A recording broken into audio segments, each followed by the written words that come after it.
নমস্কার, আমি স্নিগ্ধা। আমার আরেকটি নতুন ভিডিওতে তোমাদের অনেক অনেক ওয়েলকাম আর ভালোবাসা। তো সকাল সকাল স্নান করে চলে গেছিলাম ছাদে। তো দেখো ছাদে গাছে কি সুন্দর ফুলগুলো ফুটে আছে, আর সব গাছগুলোতে পুরো জল হয়ে আছে, কারণ রাতে বৃষ্টি হয়েছিল। তো সেই কারণে যখন ফুল ছিঁড়ছিলাম তো জলগুলো কি সুন্দর ঝরে পড়ছিল।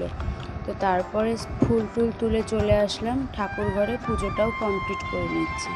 তো সকাল সকাল পুজোটাও কমপ্লিট করে নিলাম। আর দেখো ফুল দিয়ে সাজানোতে সিংহাসনটা কতটা সুন্দর লাগছিল। আর এদিকে পুজো দিয়ে চলে আসলাম, নিজের জন্য একটু চাও বানিয়ে নিলাম।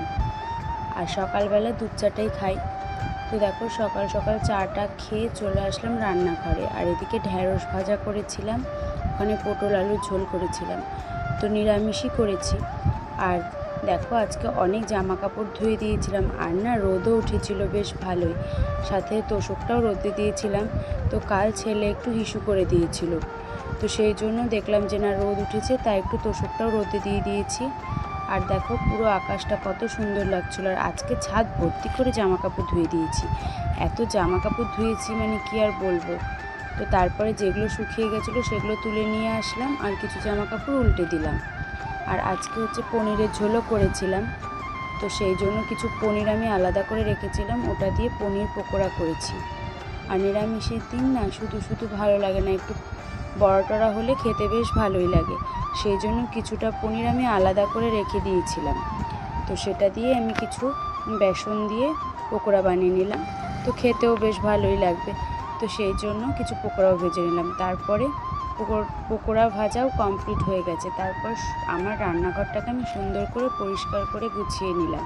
দেখো রান্নাঘর তো পুরো পরিষ্কার হয়েই গেছে, এদিকে খাবার টাবারও সব রেডি হয়ে গেছে। এবার আমার শাশুড়ি মা খেতে দিয়ে দেবে সবাইকে। আর আমি কাজকর্ম করে ওপরে চলে আসলাম। আমার জামা কাপড়গুলো সব এলোমেলো হয়েছিল, আর তোমাদের তো দেখিয়েছিলাম যে সকালে অনেক জামা কাপড় ধুয়েছি। তো আমার কিছু নাইটিও ধুয়ে দিয়েছিলাম, তাই সেগুলোকে আবার সুন্দর করে আমি আলনায় ভাঁজ করে রাখলাম। আর জামা কাপড় না এভাবে সুন্দর করে ভাঁজ করে রাখলে দেখতেও ভালো লাগে। তারপরে ওপরের ঘরের বেড কাভারটাও নোংরা হয়ে গেছিলো, তো যেদিন ঘর পরিষ্কার করেছিলাম ওদিন বেড কাভারটা পেতেছিলাম, তারপর আর চেঞ্জ করা হয়নি।